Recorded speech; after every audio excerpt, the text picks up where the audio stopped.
Hi up Leeds, my name is hazelmillichamp and this is the Light on Leeds podcast. On this episode we have Lisa Thiel, who's been an Egghead since 2014. She was a fantastic guest and she told me all about how she got involved in quizzing, what it's like behind the scenes, and Jeremy Vine on a unicycle, amongst many other things. Do have a listen. On this episode of the Light on Leeds podcast, I'm very excited to welcome Lisa Thiel. Hello, Lisa. Hello. Lisa, people are going to know you most for being an egghead. That's right. And can you tell me a little bit about how did you get involved in that? How did it all begin? It was a massive accident, to be honest. So Eggheads has been going since 2003. So 20 years on the air, which is pretty amazing. It is. And so I was a fan. It started just after I left university, basically, and I was a fan from the beginning of it. I'd watch it and I'd go, do you know what? These people are amazing. And time went on. I was like, do you know, there really aren't enough women on this program. But I reckon I could have a go at doing that. I reckon I'd be all right. But it was a proper pipe dream, I was like, I have no idea how these people get invited to do this job. I'm sure you have to win like some big, important quiz show to be invited to be on it. And so, it's a pipe dream unless I win a big important quiz show, basically. I did win a quiz show to get on, but it was kind of smaller and slightly less important. I applied to be a contestant on a show called Revenge of the Egghead. Which is a show made by 12 Yard, who are the same company that make Eggheads. That was back in the beginning of 2014. And Jeremy Vine was the host of that show, and a lot of the same people who make Eggheads were making that show. I was part of a team on that. We did okay. We won some money. I gave a couple of decent answers, and at the end of it, people coming up to me going, "Oh, well done, that was very impressive." And I was like, "Well, this is a bit weird. I've been on quiz shows before, and people don't normally do that sort of thing." Mm-hmm. But I sort of didn't think too hard about it. Went home with my winnings, 900 quid. Nice. Limitless riches. Even back in 2014. And so the next day I went off to Aldi to do my shopping. Crossgates Aldi, in case anyone's interested. And I was just come in and started to pile my stuff onto the checkout to pay for it, and my phone rang. And I picked it up, and a voice on the other end said, I'm the managing director of 12 Yard. We're wondering if you'd like to be one of the Eggheads. And it was literally as abrupt as that. And, the first thing I thought to say was, oh, well, hang on, I'm just at the supermarket checkout. Give me a minute. And he's sort of talking to me and going, oh, well, it's Friday afternoon. You don't have to decide anything now. Why don't you give me a call back on Monday? And I'm like, no, I don't want to call you back. Where do I sign? I'll just sign anything you put in front of me. I want to do it. I'll do it now. But, he wanted to go and have his weekend, which is only fair. So he hung up. I put the phone down. Checkout assistant's giving me a weird look, and I'm like, I'm really sorry. He's like, oh, you're all right. It happens all the time. And I'm sort of there packing up my shopping going, no, this does not happen all the time. This is really, really out of the ordinary. But it was basically as simple as that. I'd been on a handful of quiz shows on the telly before that. I hadn't got a big quiz CV. I hadn't won anything, that people would regard as major. And 6 weeks later, I was filming Eggheads up in Glasgow at BBC Scotland there, and that's basically how it happened. It was as sudden as that. The background to that is I was in the right place at the right time. They just had one of their long-standing female Eggheads leave the show. They were looking for somebody new. They were struggling to find anyone that would suit them, and I sort of walked in and they went, "Oh, she'll do." Ran a few cursory checks, and there I was, and nearly 9 years later, I'm still there.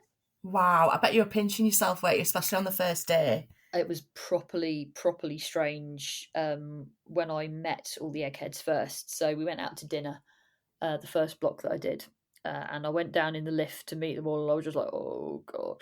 And Dave Rainford, who was one of the Eggheads, sadly no longer with us, turned around from the bar where you were pretty much always going to find Dave, with his great big smile, and said, "Dave Rainford, hello, lovely to meet you." And I was just like, "Why are you introducing yourself to me? Because I know who you are. Why wouldn't I? Why wouldn't I do? Go the other way around?" But everybody was lovely from the get go. They had every right to be slightly afraid that this woman had just foisted herself on them with no real background, no pedigree. I didn't do like the Grand Prix circuit that still runs the quizzing, so Barry, who's another one of the Eggheads, will tell you that they were all just sort of asking each other, "Do you know who she is? Do you know anything about her?" Nobody had any clue who I was or whether I was going to be any cop at all. So I turned up, and I just sort of got on with it. So it was nice that they were all nice. But after I'd been filming for 3 or 4 days, we do, sort of 4 or 5 shows in a day generally, and then we work a rota. So we're not all on every show. It sort of depends a little bit how many of those you actually do. But after I'd done a handful of shows, and the crew was sort of saying to me, "Oh, you look like you've been doing this forever." And I was like, "Do you know the really weird thing about this? It doesn't feel weird at all. It felt actually, after I'd got the hang of, what I was asked to do, and looking into the camera and remembering there are certain things I can say and certain things I can't say. It actually felt very natural to be doing it, and it doesn't feel strange to me really to be talking down a camera, which a lot of people do find difficult. It doesn't feel strange to me to be sort of coming up with things to say on camera, which again a lot of people find difficult. So yeah, it was like I'd found my little niche, Yeah, and you're a born egghead. yeah, I was really happy to be that. I'm a born show off, I think. The quizzing's the hardest part of it, but the being on camera, I can do that bit. That bit's all right. And was there anything that sort of surprised you, watching TV shows and being part of quiz shows anyway? I'm sure that you were used to some of the things, but was there anything in particular where you're like, oh, I didn't know it went like that? I think the funniest thing with Eggheads, so the way that the show works for anyone who's never seen it is you have a panel of challengers who come in. So you've got a team of 4 challengers these days. And then on the other side, you have a team of 4 Eggheads who are all these people who are kind of the permanent residents who've won quiz shows or, in my case, were in the right place at the right time. And then basically the challenging team pick an Egghead to play a sort of head-to-head round against in different categories. And then whoever wins that head-to-head is present in the final round when they do it. So when you go off to play these head-to-heads, or if you're knocked out in your final round, and then you don't take part in the final round, basically, you have to go into what Jeremy refers to as the famous question room. So when we started filming in Glasgow, the BBC there, I was actually very surprised to find out it is actually a room. In Glasgow, it's a separate bit of the building, and we all had to sort of troop back and forth with our microphones on and settle down and be on be in a different room. Sometimes though, if you've got a big studio, and we do this more often in London, they'll just cordon off part of the studio. Right. Which is more awkward for the people who are left back in the studio because you can't have a proper chat about the questions that are being asked because obviously the people on the other side of the curtain can hear you. So you've got to be a lot more careful about what you say and do all that stuff. I suppose the weirdest thing actually for anyone who's ever watched it, you see that the screens behind the 2 teams. So the Egghead and the Challenger in question will come up on big screens behind the teams so you can see them, and it looks like you're in different places, but of course you're not. You're both in the same room. There's just a dividing line down the bench that you're both sitting on. So it must be very intimidating actually for the contestants to be like, oh, I'll pick this Egghead, I'll you have a quick chat with them, and then you sit down and you're like, oh my god, they're like 5 feet away. It's just all a bit strange. Yeah, but that's my advantage is I know what's going to happen and they don't, and it's an advantage that served me well on more than one occasion. Yeah, of course, absolutely. And what are your topics that people might choose to try and catch you out? When I started, I was famously bad at geography. I mean, Oh, really just dreadful. And there are still a lot of areas of geography that will catch me out quite quickly. I have put in some spade work to try to cover off some of the worst black spot areas. My relationship with Australian geography is famously bad, which is embarrassing because I'm actually quarter Australian. My grandfather was from Western Australia. So yeah, I've tried to get my head around some of the states and stuff, but basically, if it's a mountain or if it's any sort of body of water, I'm stuck. I have a real blind spot on that kind of thing. and people who watch Eggheads and then become a team are obviously looking out for everybody's weak points. Oh yeah, I mean, the people who watch the show, they know where people are good and where they're not so good, and they know what to pick us on. But then you get the people who maybe aren't so sure, or it's just a subject where none of them really know what they're talking about, and then they'll chance their arm and just pick whoever basically. I used to get picked for a lot of sport rounds, which I think is just some sort of inherent sexism. Yeah, maybe, When men see a team and they see a woman, they're like, "Oh, she didn't know anything about sport." But I've had a few decent wins there. off the back of unsuspecting men suddenly getting a question that they can't answer, and me looking into one I could answer. Nice to be able to catch them out in that way. Oh yeah. And so Eggheads was for years and years on the BBC, but it's not anymore. Can you tell me a little bit about that? So yeah, Egghead started off in, as I say, 2003, and we filmed up there in Glasgow at the BBC until 2018. And after that, it all went very quiet. And the quietness went on for a good period of time, sort of 2.5 years. We didn't know very much about it. And there must have been quite a lot going on behind the scenes during this period. Um, but eventually, 12 Yard sold the format to Channel 5, which is obviously where Jeremy Vine, who's the host of Eggheads, has a morning show as well. So I dare say Jeremy played a little part in advocating for Channel 5 to buy us. They were just looking for something that would fit nicely in their sort of tea time slot. So 3 years on from the last bit of filming we did, we got a message saying, "Oh, it's been sold to Channel 5. So we're going to start recording in a couple of months. Why don't you come to London and be part of that?" And so it's had a bit of a new lease of life under Channel 5. It was a bit strange, sort of getting the band back together actually after the first 3 years. I think we were all a bit rusty, and we were all a bit nervous about how it was going to go. So there was a definite air, I think, the first time we filmed, of everyone being a bit desperate to please the powers that be. Very different. Is it pretty much the same because of the production company, or is it very different working with Channel 5? The interesting thing about Eggheads actually is that a lot of the people who have worked on it more or less from the start, and so we had a lot of people work on it who were very long-standing production team members. So originally they filmed in London, and they filmed in London till 2010, and then they moved filming to Glasgow. But when we moved back to London, we actually got a number of crew members who'd previously worked on the show in London back again. And so that kind of like ongoing family feel, you weren't introducing yourself to a whole bunch of new people who are working on it, which is unusual in telly because a lot of people are freelance and, they'll go and be where the work is, basically. Yeah. Rather than work for the same production company. There are a few kind of people who did work for the production company, but in a lot of cases, it was just people that, had built up a relationship with the show and just kept coming back year after year. So it was lovely to turn up and, see people that you knew and catch up with their news and see what was going on. And it was always like, getting back together and being part of the family again. Yeah, of And course. And it just goes to show that everybody enjoyed it if you've got people coming back again and again. well, that's it. It sort of created a nice atmosphere in the studio. And I've been on enough quiz shows and around enough television programs to know that that's not always the case. But it's a good thing because you want it to be nice and sort of unintimidating for the contestants. When you think about it, Egghead is a very sort of gladiatorial quiz format, if you like. It's you against another person, and then it's your team against the other team, and it's just that kind of straight shootout.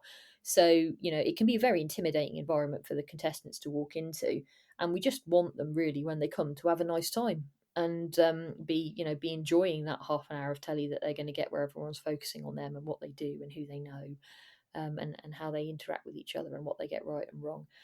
And some people can find it really quite scary. I've seen teams come in and be all kind of outgoing and chatty, and then the cameras will switch on and they're all just like rabbit in headlights faces, Yeah. and you feel awful when that happens because you're like, oh, it was going so well. I feel terrible that they're just looking down the camera has sort of done that to them. So yeah, whatever we can do and however we can act to make it a relaxed environment for the contestants, it's really, really important.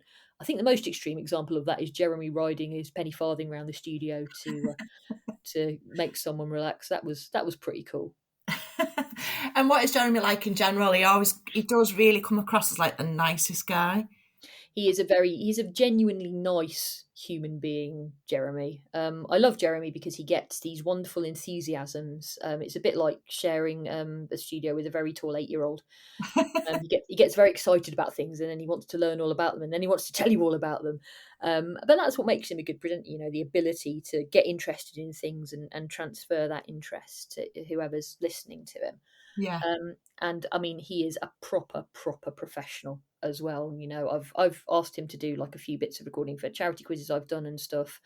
And he'll say, okay, so what is it you want me to do? And you'll give him, 2 sentences worth of outline, and he sits down and he just does, 90-second spiel for you, and you're just like, oh my god, this is why this man stays in work so much. Yeah, he's such a professional, and you can learn so much from watching him and how he behaves, and Yeah, all that sort of thing. absolutely. I'm a huge Strictly fan, and when Jeremy was on it, I mean, I felt so bad for him because you could see that he was absolutely putting in the work, and he was trying so hard. And then occasionally, when he got some comments that were not favourable from the judges, but I can remember getting really cross and thinking, I know he's not great, but he's obviously trying so hard, and he should get a bit of appreciation for that. He did write a few articles, I think, at the time in the press about it, and saying, well, I'm having a nice time and I'm trying something new, and whoever gets it perfect first time off. So, any haters who are like, I'm taking up space and I should be going, well, see you later. I'm going to stay here as long as I have me. Yeah, I really got the impression that, he didn't ever let it get to him. He was just clearly enjoying the experience, and I thought that was just brilliant. He did a really good job, I think, on Strictly, and I think the choice of partner, I was waiting for that, and when he was paired up with Karen, I was like, oh yeah, perfect, she'll look after him, that's great. Yeah. And yeah, I did pump him afterwards because I'm a massive Strictly fan as well, and I was like, right, pictures, stories, tell me everything. Um, I'll keep most of that off air. There was an amusing incident with a spray tan, Oh. but I'll keep quiet about that. Oh no, what a teaser.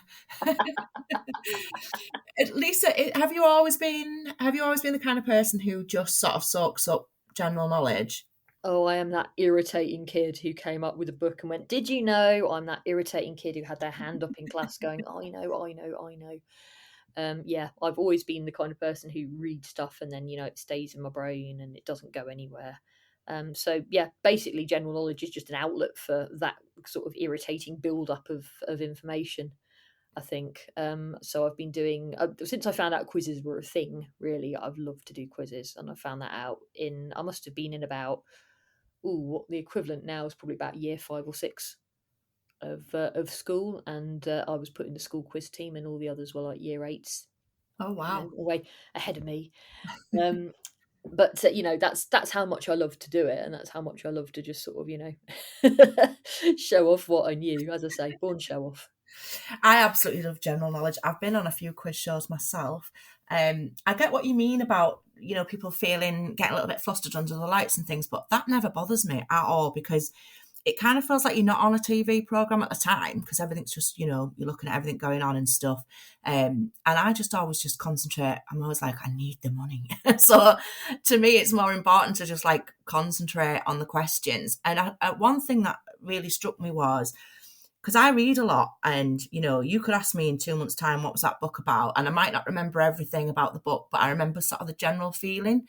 And then I feel like my brain has got all of these facts stored up. And there's been times on a show where it's kind of like, it's almost like my subconscious tells me the answer and then you can overthink it. And I tend to always go back to the first thought that came into my head because I kind of feel like that was kind of the true knowledge before, my self-confidence came in and was like, oh, maybe this isn't correct and overthinking it. Would you have that?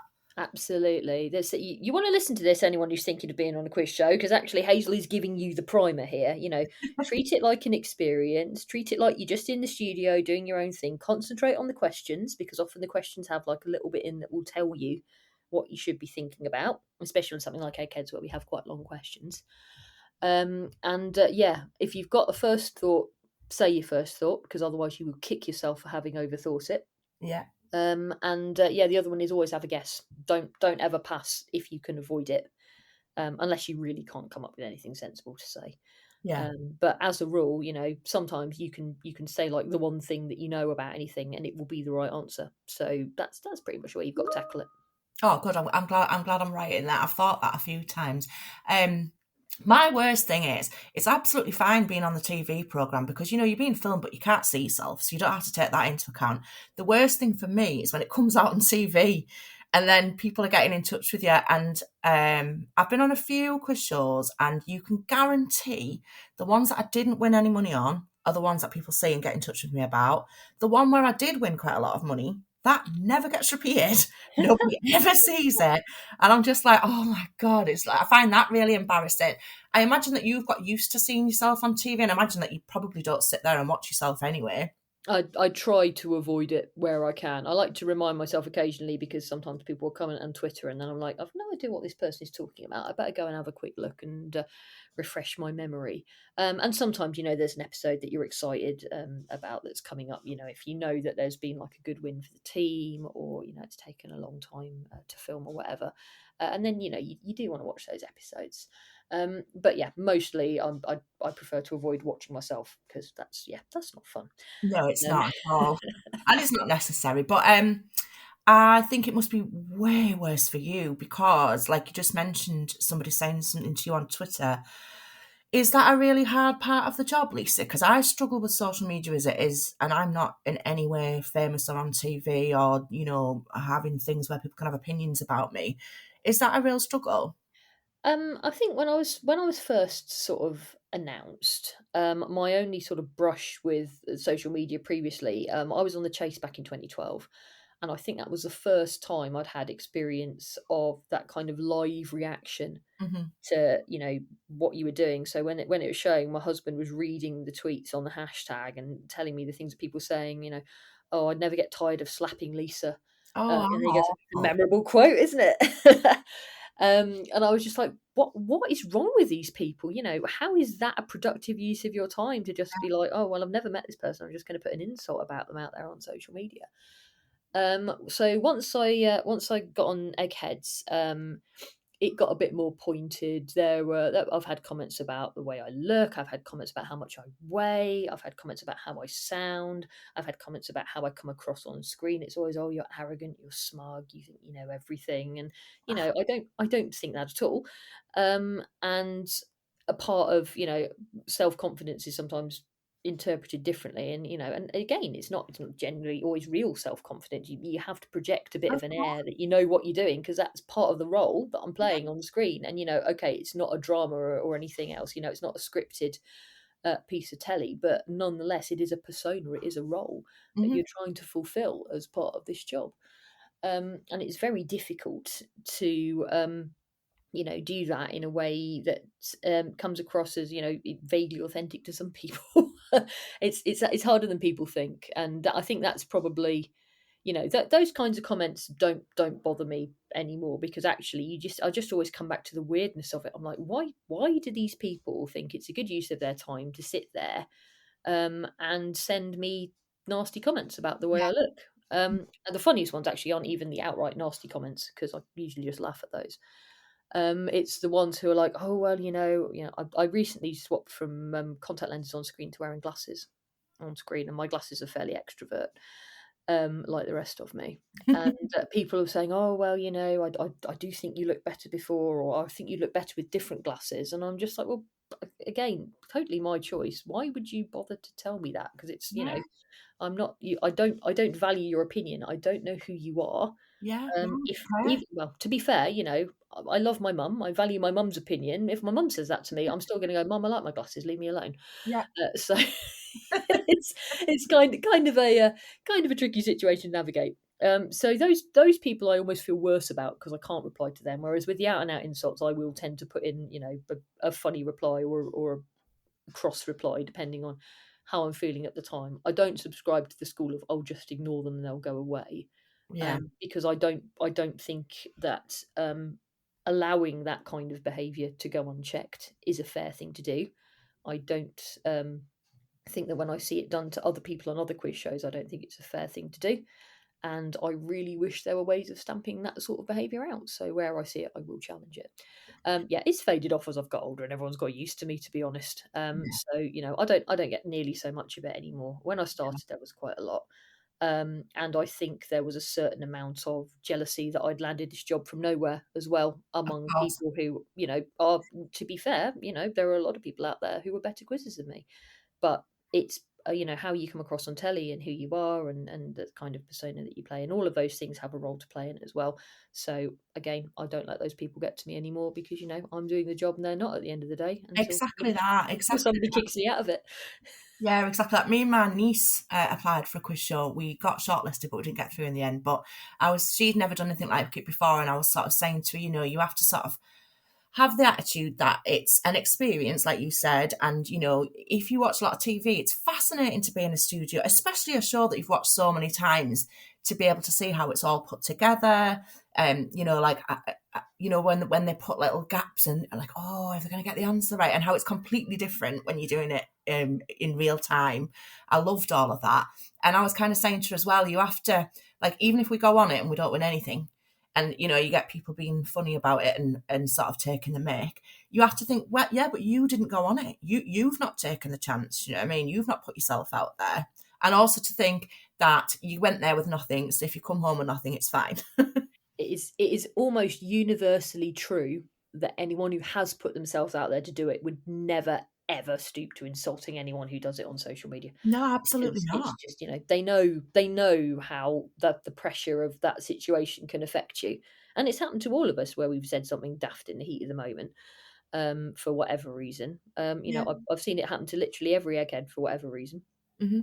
So they don't understand how being in that situation can affect you, and it's so much easier when you sat on your sofa at home. Oh, absolutely, Yeah. yeah.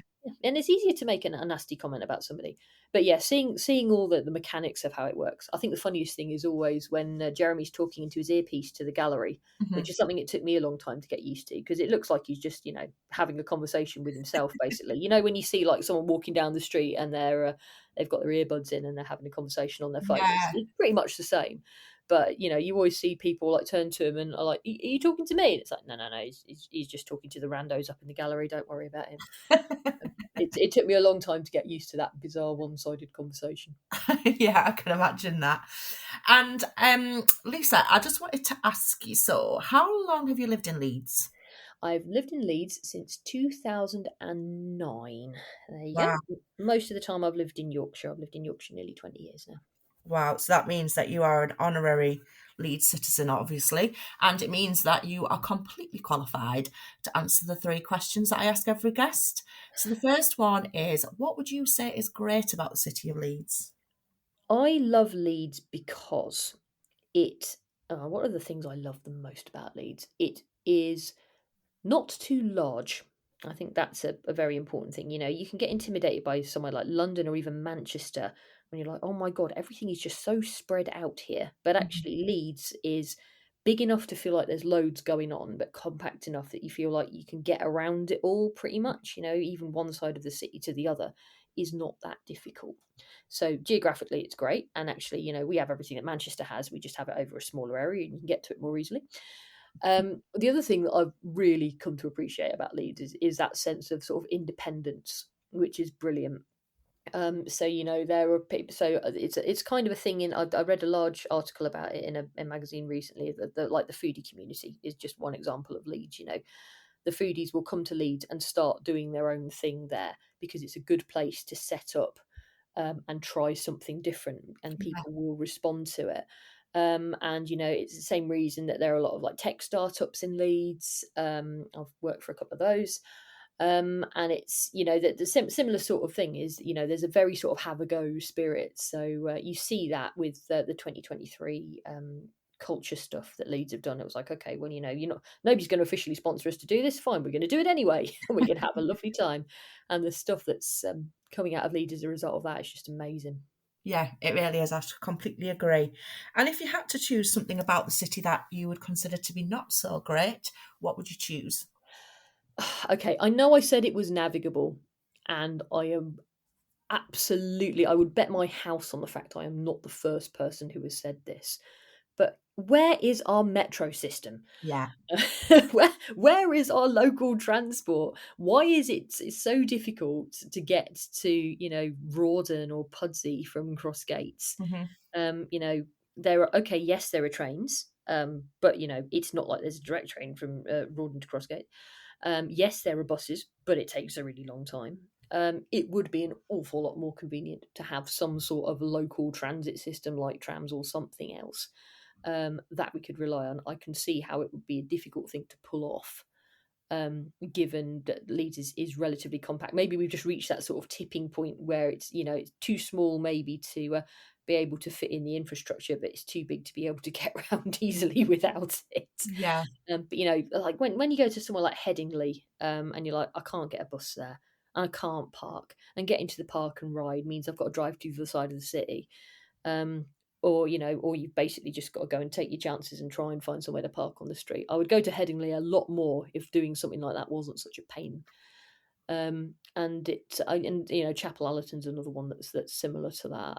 There are a lot of places where if you had that infrastructure a little bit more established, then you would probably get more people coming in from different bits of Leeds. I think not that those places are doing badly on their own. Yeah. But as a resident, it would be nice. Yeah. You won't be surprised to hear, Lisa, that is a very common answer for that question. Well, there we go. My house is safe. I completely agree. And one of the worst things for me is I live in South Leeds, and quite often, if you sort of look at the map as the crows flies, it would be absolutely. I should be able to get there much. Like you could drive there pretty, but I don't have a car. But quite often I have to go into town to get a bus to get to wherever I'm going. And it just seems ridiculous to me. And like you say, because we've got so many great sort of little satellite parts of Leeds, Henley, Chapel Allerton, the Farsley. There's so many things that are going on all over, and it would just be great if it was a little bit simpler and easier to get there. Yeah, I mean, I'm talking from the perspective of a car user, and it's still difficult. And if somebody had been a resident of Leeds for a very long time, would you be able to tell them about something that you would consider to be a hidden gem? Ooh, let me have a think. Well, if they've been a resident of Leeds, okay, I'm going to play the person here. Yeah, I'm not gonna play the favourite thing. If they've been a resident of Leeds for a very long time, maybe they're still going to the same thoroughfares and maybe not knowing about certain new things that have sprung up in different places. Mm-hmm. So let's try and go for something new-ish.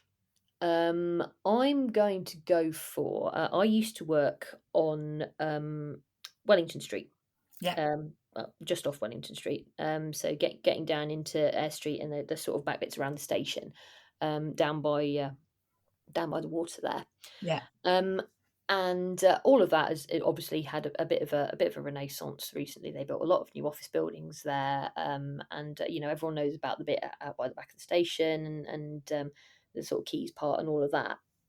But the other side of the water there, so behind the station again, there's some really cool stuff that has sprung up to service all those office buildings. My favourite thing was across the road from my office, and it's a little cafe which is called Shokupan, Nice. which is the name of a Japanese milk bread.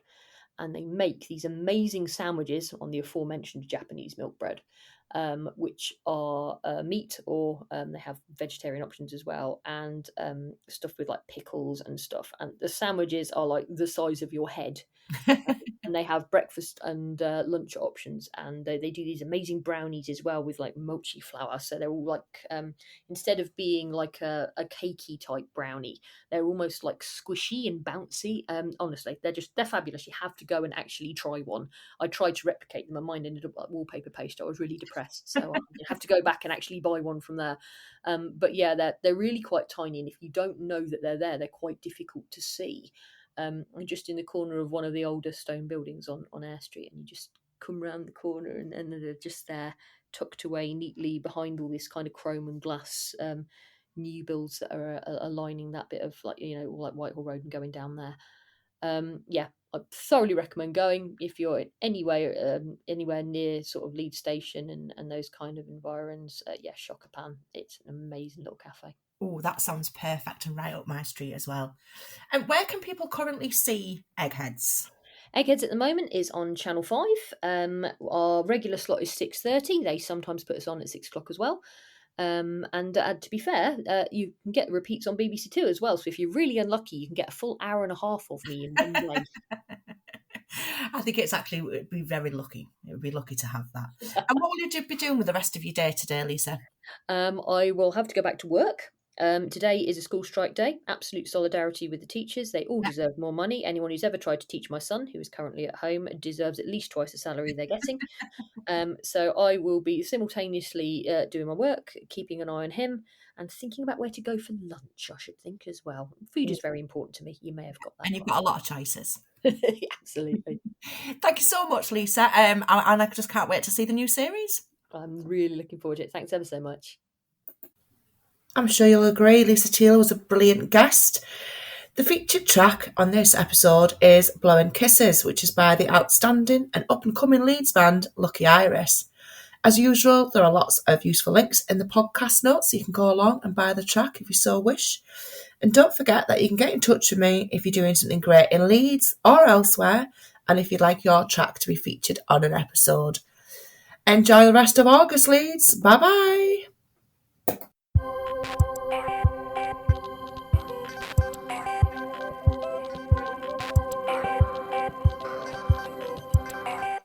You keep talking, and I'm hearing nothing, but your mouth is blowing kisses my way.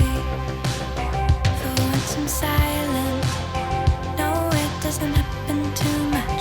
You're the one that's talking, tell me, do you feel this rush?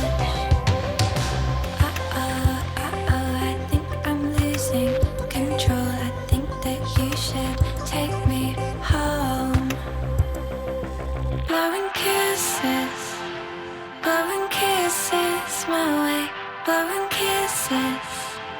Every time you say my name, it's so sweet. Wanna on repeat, can you just say it again?